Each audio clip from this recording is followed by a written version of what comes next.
Hi! So now that Let's Go's come out, it's time for my little ramble. Obviously this video has some spoilers, so if you don't want to be spoiled at all, then put it in your watch later. Okay, thanks.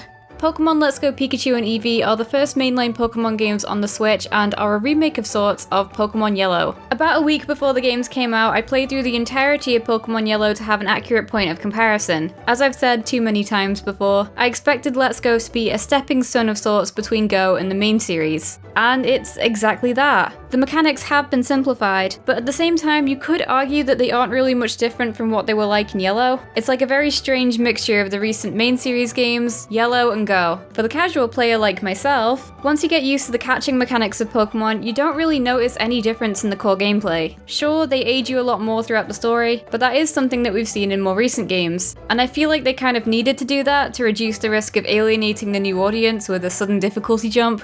That was a lot of words. One of my main concerns was how I would feel playing Pokemon on a home console, and I can honestly say that I don't care. I didn't play the game in handheld mode once, mostly because I needed to record footage, but needless to say, it didn't change my experience at all. The Joy-Con is very comfortable to use with or without the grips. Might be different if you have bigger hands, but I'm fine. It can be pretty inaccurate when throwing Pokeballs though. I didn't use the Pokeball Plus that much in terms of mainplay because it's a bit more impractical. It's a sphere, so I would accidentally hold it the wrong way quite frequently, and since there are only 2 buttons, you can't access everything as easily. It's beautiful for what it's advertised for, catching Pokemon, but unless you're planning on going on a catching spree, I'd just stick with the Joy-Con. To me, Let's Go has succeeded in truly bringing the focus back to what the series was all about in the first place, catching Pokemon and completing the Pokédex. I feel like a big part of that is because it's Gen 1 and there are only 151 Pokemon anyway, technically 153 now, but I really feel like in the more recent generations we kind of lost sight of that goal. The new capture system is different, sure, but it surpasses even Go itself in terms of immersiveness. For the first time, you actually get to take aim and throw a Pokeball, quite literally.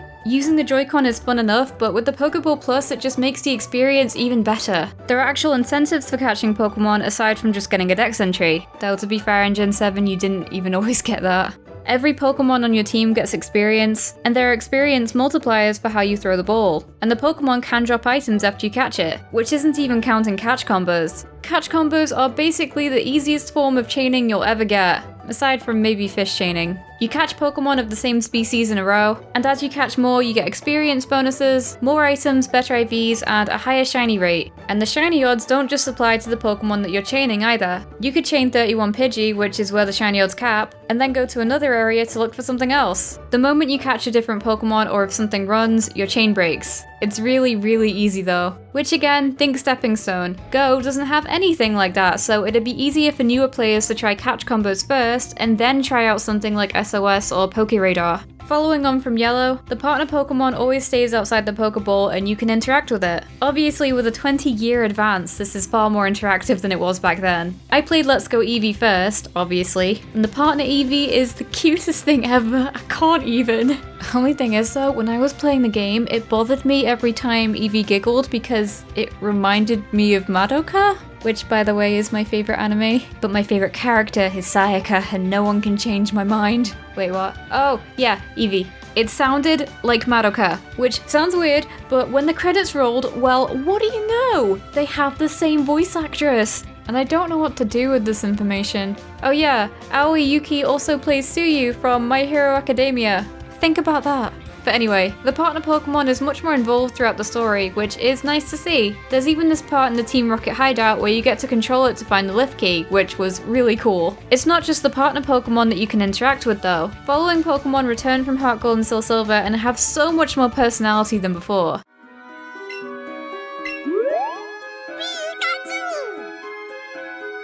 Listen to that, my tiny heart melts. Also, Jigglypuff and Wigglytuff float. If that doesn't sell you on this, then I don't really know what will. In terms of cutscenes, Pokemon have been going in the more cinematic direction since Gen 6, but the lighting in some of these cutscenes is just gorgeous. And just generally, the entire region looks amazing. It's so vibrant, and my footage really doesn't do it justice. Even though I love Pokemon as a handheld game, it's undeniable that the series was held back graphically by the hardware they were working with. And while there are a few growing pains present, the overall can occasionally be quite laggy, and the compression of some of the images isn't the best. You really wouldn't notice it unless you're nitpicking like me, but but when they zoom in on it on a cutscene like this, I couldn't really stop looking at it. I'm not too worried about it though, because there's over a year until the next title comes out, and hopefully enough time to fine-tune the games to be better optimized for the Switch. Something I do enjoy graphically is that a lot of the sprites have been revamped, and they all look fantastic. The availability of Pokemon is something drastically different to Yellow, and to most main series games, except maybe Gen 5 and 7, because they did have some ridiculous Pokemon in the wild like Metagross and Salamence. But Let's Go takes it to a whole new level. You can get evolutions for most Pokemon, even those that evolve through stones, relatively easily. Not trade evolutions though, because then there wouldn't be as much incentive to trade. But you can find stone evolutions, starters, and Pokemon like Dragonite and Charizard can be found in the wild. And so can the legendary birds. It's kind of weird.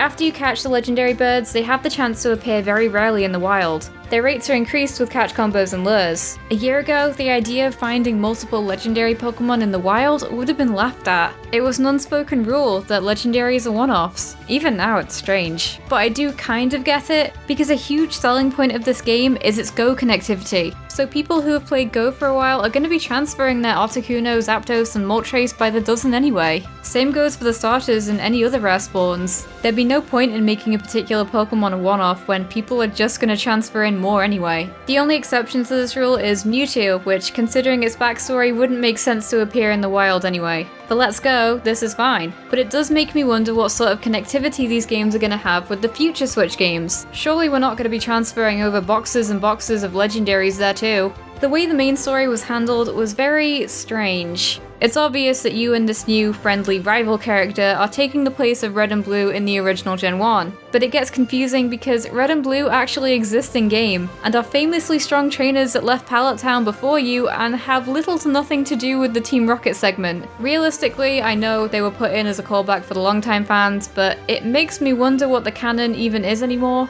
And then they just shove Green in there, a manga-only character? What? It's really cool, but I don't get it.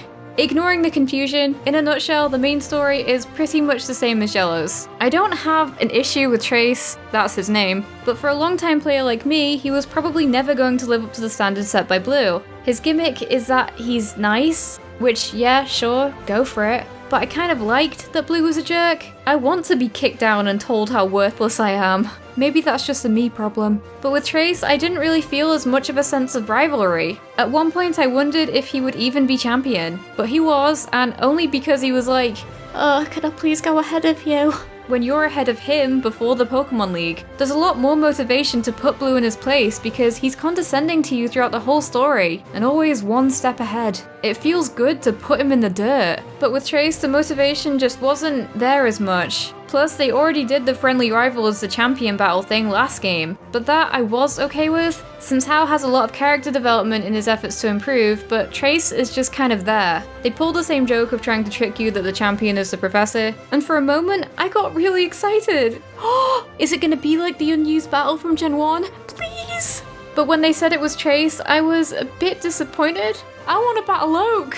One thing I do like about Trace though is that he takes in the Orphan Cubone and raises it up to be a Marowak. I thought that was pretty cute. The postgame is a bit of a strange one. It's hard to really criticize the postgame here when Generation 1 had almost no postgame, but there's no doubt in terms of Kanto, Fire Red and Leaf Green do come out top in terms of aftergame content. All that's really new to Let's Go would be the Red, Blue and Green battles and Master Trainers. And don't get me wrong, beating all 153 Master Trainers is no easy feat, but if you're not into the whole grind and battle format 153 times over, then all you're really left with is the gym leader rematches and shiny hunting. And these games were made with shiny hunting in mind, I dare say. Game Freak aren't stupid, they know we like shinies, and they are incredibly easy to find in this game. If you told me about 10 years ago, when I first started shiny hunting in Gen 3, that in 10 years I would be able to find a shiny Charizard in the wild, like it was no big deal, I would not have believed it. Something else I'm not big on is that the trainer customization is very limited. I like that they sided more toward themed outfits, but in terms of your actual trainer, you're stuck with the choice that you make at the start of the game. I guess this is a little frustrating because bar Oras, you've been able to customize your character's hair and eye color after you start the game, but here you can't. I don't even care about hairstyles. I'm just miffed because my character would have these blue eyes, but the hair color of the character was brown eyes, and I had to pick between the two. Honestly, I wouldn't be too bothered if they didn't have any trainer customization at all, but I think if they're gonna implement it so you can try and self-insert into the game, then there really should be more options than just 4.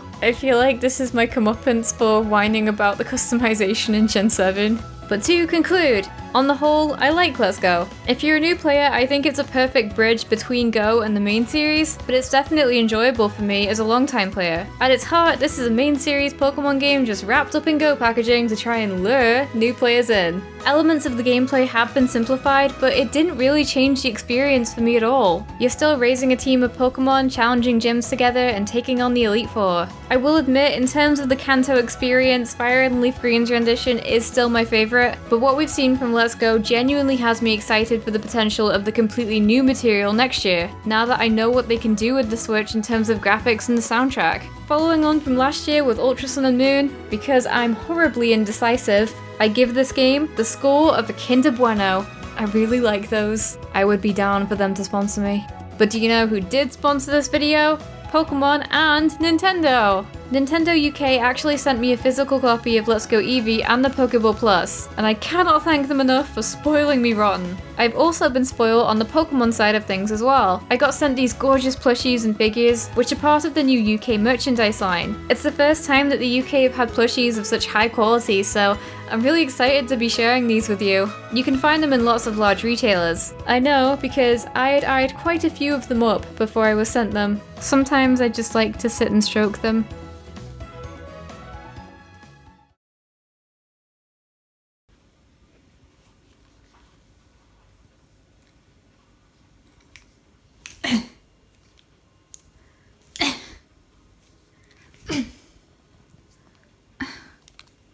It's broken.